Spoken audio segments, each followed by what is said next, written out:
Hello students, इस video में आज हम कक्षा 10 की विज्ञान के अध्याय 10 के अभ्यास के प्रश्नों को हल करेंगे। तो यदि ये वीडियो पसंद आए तो लाइक और शेयर जरूर करिएगा और चैनल सब्सक्राइब नहीं किया है तो चैनल को सब्सक्राइब भी जरूर कर लें, जिससे कि आगे की वीडियो आप तक पहुंचते रहे। तो शुरू करते हैं आज का वीडियो।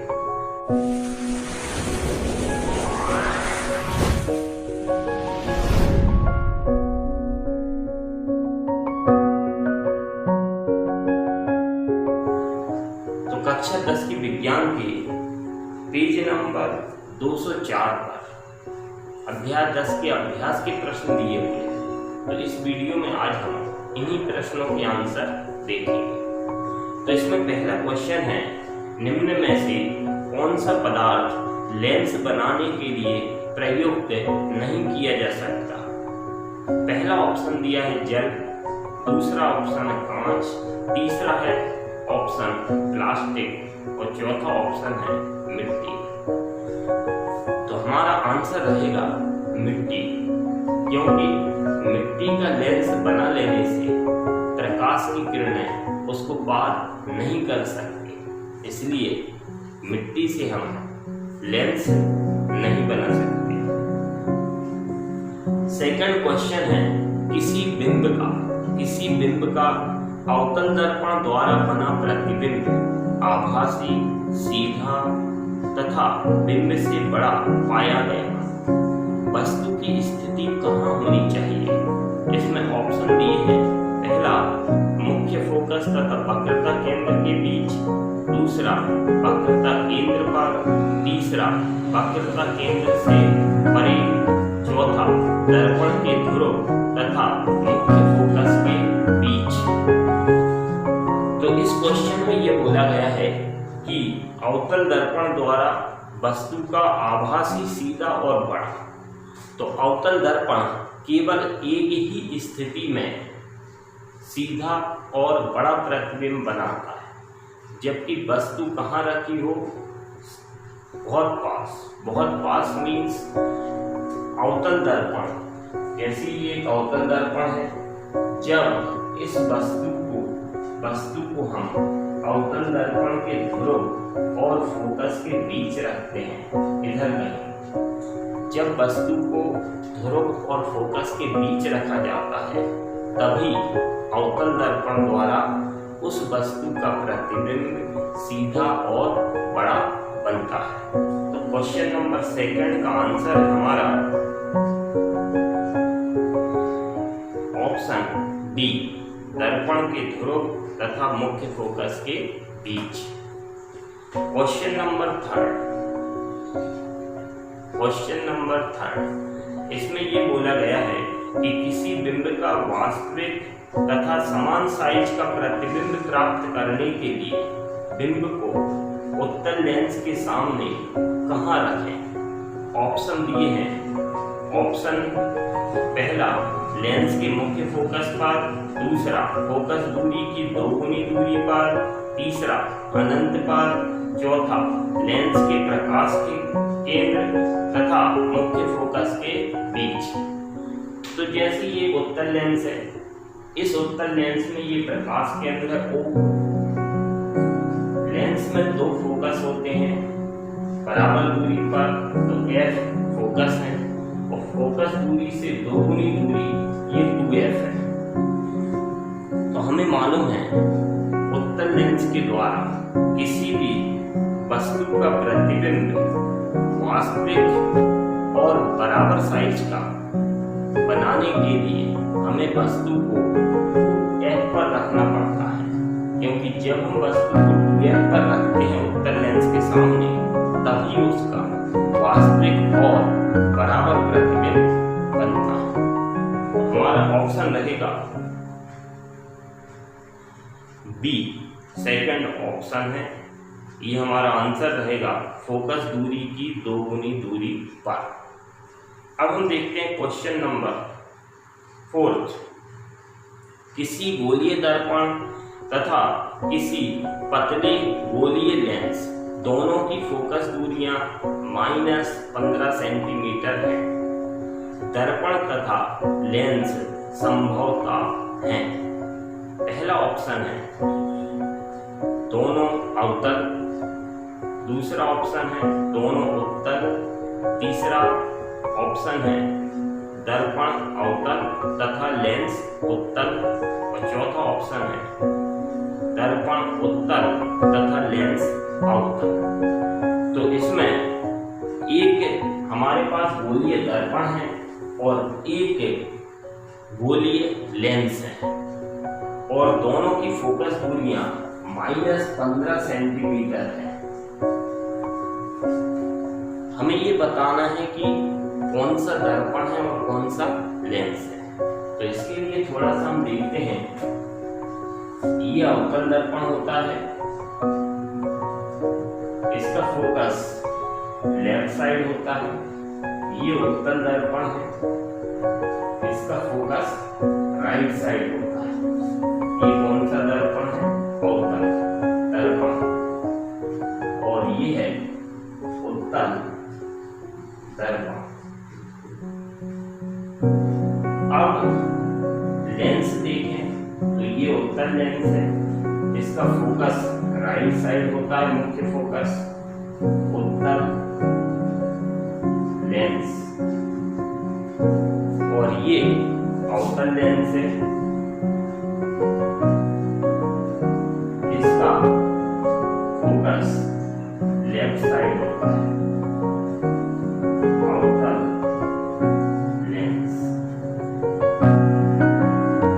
चिन्ह परिपाटी के नियम में हमने देखा कि जो दूरियां दर्पण में ध्रुव और लेंस में प्रकाश केंद्र के बाईं ओर नापी जाती हैं, लेफ्ट साइड, वो माइनस रहती हैं, और दाईं ओर नापी गई दूरियां धनात्मक होती हैं। तो इस क्वेश्चन में फोकस दूरियां दोनों की माइनस में है। तो माइनस में फोकस दूरी का मतलब ये है, दर्पण में देखें अगर हम तो इस दर्पण का फोकस लेफ्ट साइड है, इसका मतलब इस दर्पण की फोकस दूरी माइनस होगी। और हम लेंस में देखें तो इस लेंस का फोकस लेफ्ट साइड है, मतलब इस लेंस की फोकस दूरी भी माइनस होगी। तो लेंस में हम ये होगा और दर्पण में ये होगा। इसका मतलब ऋणात्मक फोकस दूरी दी हुई है क्वेश्चन में, तो दर्पण और लेंस दोनों ही अवतल होंगे। तो हमारा आंसर रहेगा ऑप्शन नंबर ए, दोनों अवतल। क्वेश्चन नंबर 5, किसी दर्पण से आप चाहे कितनी ही दूरी पर खड़े हो, उसका प्रतिबिंब सदैव सीधा प्रतीत होता है, संभवतः दर्पण है। तो इस क्वेश्चन में ये पूछा गया है कि आप दर्पण से कितनी भी दूरी पर खड़े हो, मतलब हमें दूरी मायने नहीं रखती कि वस्तु कितनी दूर है या हम कितनी दूर हैं, सीधा प्रतिबिंब बनना चाहिए।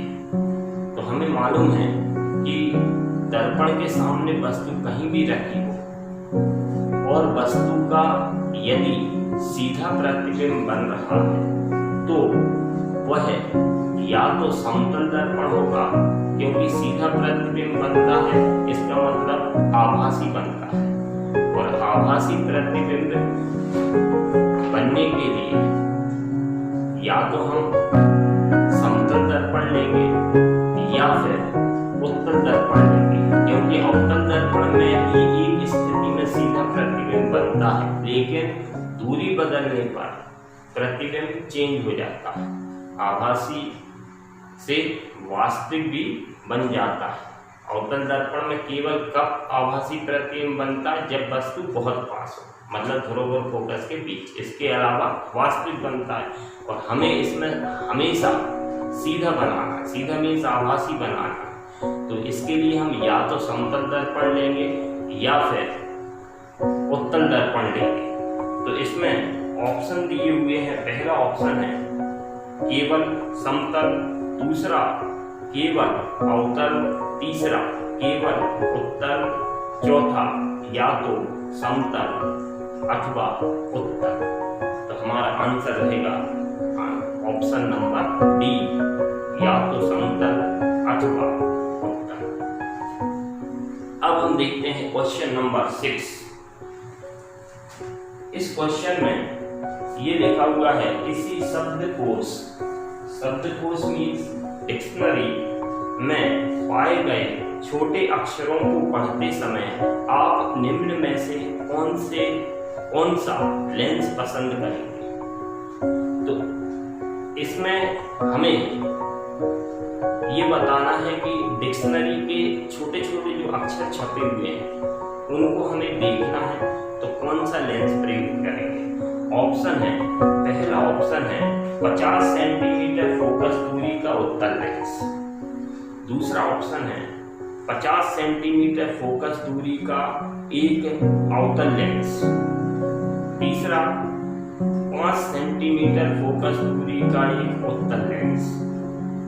चौथा 5 सेंटीमीटर फोकस दूरी का एक अवतल लेंस। अब हमें डिक्शनरी के अक्षर देखना है, तो वो छोटे छोटे अक्षर छपे हुए हैं, तो हमें ऐसा लेंस चुनना पड़ेगा जो उन अक्षरों का बड़ा प्रतिबिंब बना दे। तो छोटे अक्षरों का बड़ा प्रतिबिंब बना दे और वो सीधे भी दिखे। तो सीधा और बड़ा प्रतिबिंब उत्तल लेंस द्वारा बनता है। सीधा और बड़ा प्रतिबिंब किसके द्वारा बनता है? उत्तल लेंस द्वारा। तो इसका मतलब हम उत्तल लेंस चुनेंगे। इसके अलावा उत्तल लेंस की क्षमता फोकस दूरी के व्युत्क्रमानुपाती होती है। इसका मतलब जिस लेंस की फोकस दूरी कम होगी उसकी क्षमता ज्यादा होगी। तो हम कम फोकस दूरी का लेंगे और उत्तल लेंस लेंगे। तो इसमें एक उत्तल लेंस दिया हुआ है 50 सेंटीमीटर फोकस दूरी का और एक उत्तल लेंस दिया हुआ है 5 सेंटीमीटर फोकस दूरी का। तो हम आंसर देंगे ऑप्शन सी, 5 सेंटीमीटर फोकस दूरी का एक उत्तल lens. Question number 7, 15 centimetre focus दूरी के एक अवतल दर्पण का उपयोग करके हम किसी बिंब का सीधा प्रतिबिंब बनाना चाहते हैं। बिंब का दर्पण से दूरी का परिसर क्या होना चाहिए? बिंब की प्रकृति कैसी है? प्रतिबिंब बिंब से बड़ा है अथवा छोटा? इस स्थिति में प्रतिबिंब बनने का एक किरण आरेख बनाएंगे। तो इस एक क्वेश्चन में छोटे छोटे बहुत सारे क्वेश्चन मैंने जोड़ दिए हैं। तो हम देखते हैं, क्वेश्चन में लिखा हुआ है अवतल दर्पण और 15 सेंटीमीटर फोकस दूरी वाला। तो ये अवतल दर्पण है, इसकी फोकस दूरी मीन्स ध्रुव से लेकर फोकस तक की दूरी 15 सेंटीमीटर है। इसमें पूछा गया है कि बिंब का सीधा प्रतिबिंब बनाना चाहते हैं। सीधा मतलब आभासी, और आभासी प्रतिबिंब अवतल दर्पण द्वारा जब बनता है जब वस्तु को ध्रुव और फोकस के बीच कहीं पर रखा जाए। क्वेश्चन में पूछा है बिंब का दर्पण से दूरी का परिसर क्या होना चाहिए, मतलब वस्तु को परिसर मीन्स रेंज, तो वस्तु को दर्पण के सामने कितनी रेंज तक हम रख सकते हैं। तो इसका आंसर हम लिखेंगे कि अवतल दर्पण के सामने वस्तु को 0 सेंटीमीटर से 15 सेंटीमीटर की दूरी पर रखना चाहिए। तो इस प्रकार से आंसर भी दे सकते हैं कि बिंब का दर्पण से दूरी का परिसर 0 से 15 सेंटीमीटर। आगे पूछा है इन्हें प्रतिबिंब की प्रकृति कैसी है। तो ये सीधा प्रतिबिंब बन रहा है, इसका मतलब प्रकृति आभासी है। तो प्रकृति में हम लिख देंगे प्रतिबिंब की प्रकृति आभासी। आगे पूछा है प्रतिबिंब बिंब से बड़ा है अथवा छोटा, इस स्थिति में प्रतिबिंब बनने का किरण आलेख भी बनाइए। तो इसमें हमें डायग्राम बनाएंगे। डायग्राम बनाकर हम देखेंगे कि जो प्रतिबिंब बना है वो बिंब से, बिंब मीन्स वस्तु से बड़ा है कि छोटा। तो वस्तु को मान लिया हमने, इधर रख दिया। तो प्रतिबिंब बनाने के नियम हम पहले देख चुके हैं। ये एक वस्तु है एक किरण बिंदु ए से मुख्य अक्ष के समांतर दर्पण पर आपतित होती है। यह किरण दर्पण से परावर्तित होकर फोकस से होकर चली जाती है। प्रतिबिंब बनाने के नियम भी हम पहले के वीडियो में देख चुके हैं। अब दूसरी किरण, पहली किरण मुख्य अक्ष के समांतर आई और फोकस से होकर चली गई।